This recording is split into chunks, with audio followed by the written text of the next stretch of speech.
What's up everyone, it's Python Official, and today we're doing something a little different. We're diving deep into the world of computers.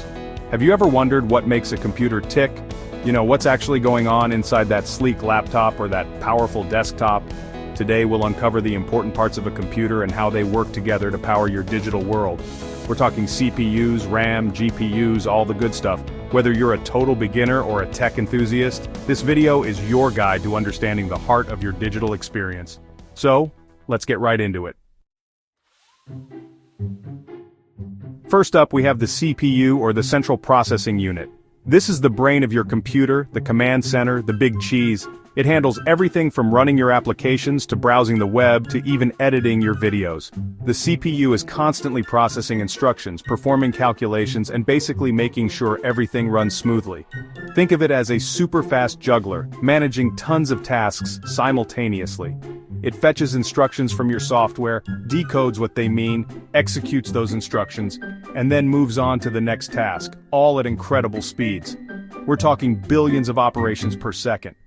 CPUs come in different speeds and core counts, which basically determine how powerful they are.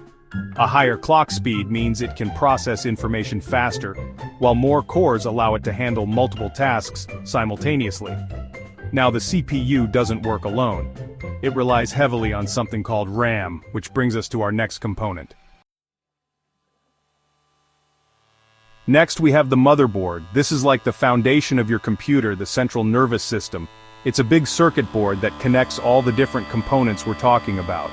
You've got your CPU, your RAM, storage drives, expansion cards. They all plug into the motherboard, and it allows them to communicate with each other. It's the backbone of the entire system. Think of it like a city, with the motherboard as the network of roads and infrastructure that allows everything to function and connect. Without it, you've got a bunch of components that can't talk to each other. The motherboard also dictates what other components your computer can have. So, if you're thinking of upgrading your system down the line, the motherboard plays a crucial role. Different motherboards come with different features, expansion slots, and form factors, so you can choose one that fits your needs and the size of your computer case. Now let's talk about RAM, which stands for Random Access Memory. This is your computer's short-term memory. It stores data that the CPU needs to access quickly while you're using your computer. Think of it like your desk. When you're working on a project, you keep the most important files and tools you're actively using on your desk for quick and easy access. That's what RAM does for your computer. When you open a program, your CPU pulls the necessary data from your storage drive and loads it into RAM. This allows the CPU to access and process that information much faster than if it had to go back to the storage drive every time. The more RAM you have, the more programs and files your computer can keep open and running smoothly at the same time without slowing down. If you run out of RAM, your computer will start to feel sluggish as it tries to compensate. RAM is measured in gigabytes, and these days, 8 gigabytes is considered the bare minimum for a decent computing experience. But if you're into gaming, video editing, or other demanding tasks, you'll definitely want to consider 16 gigabytes or even 32 gigabytes. Chapter 4, Storage Drives, the Memory Keepers. Now, RAM is great for temporary storage, but what about your files, applications, and the operating system itself? That's where storage drives come in. These are the long-term memory of your computer. There are two main types of storage drives: hard disk drives, or HDDs, and solid-state drives, or SSDs. HDDs are the older technology. They use spinning platters and a mechanical arm to read and write data. SSDs, on the other hand, are newer and much faster. They use flash memory, similar to what's in your smartphone, to store data. This means they have no moving parts, resulting in significantly faster read and write speeds. SSDs make your computer boot up faster, load programs quicker, and generally feel more responsive. However, they are more expensive than HDDs for the same storage capacity. Most computers these days come with an SSD for the operating system and essential programs, and then maybe a larger HDD for storing files. Chapter 5, Power Supply Unit, the heartbeat. Now, all these components need power to run, and that's where the Power Supply Unit, or PSU, comes in. It's the unsung hero of your computer, converting AC power from your wall outlet to DC power that your components can use. The PSU makes sure that the right amount of power is delivered to each component, and it also helps to regulate voltage and protect your system from power surges.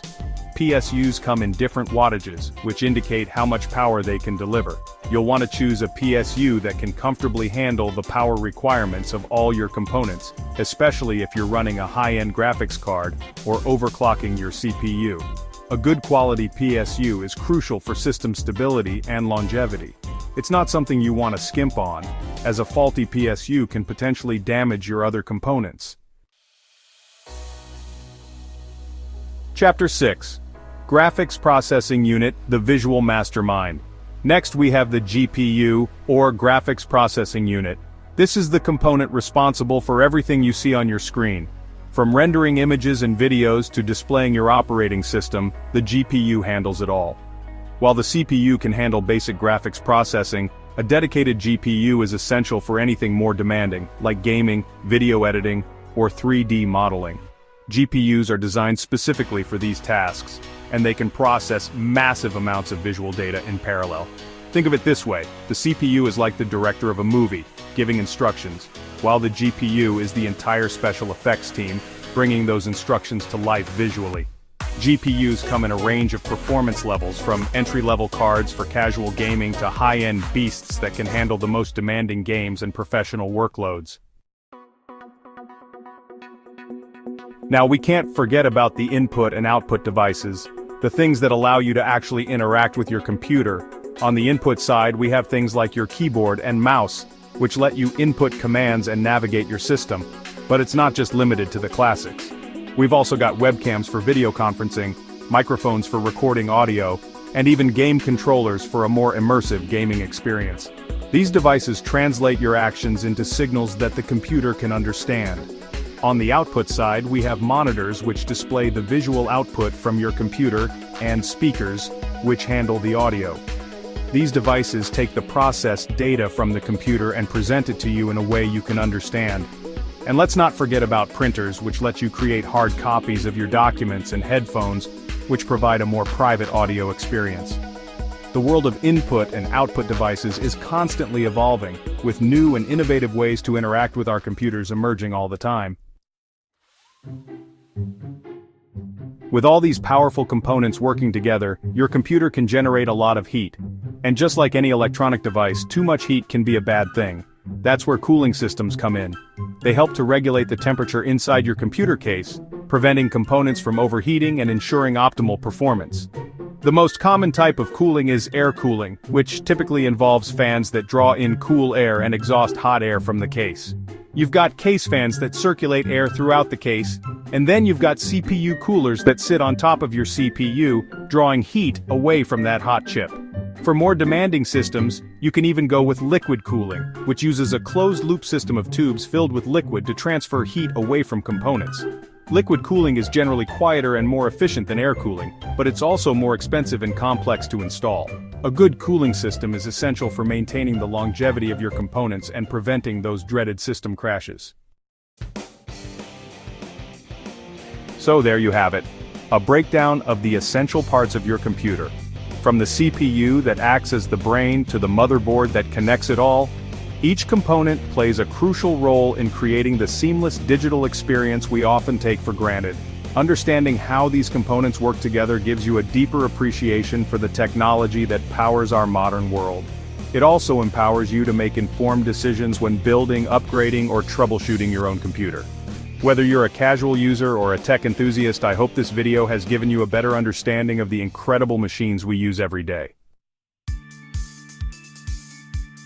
Understanding your computer helps you make the most of it. Whether you're a gamer, a creative professional, or just someone who relies on their computer for everyday tasks, knowing the tools at your disposal can make all the difference.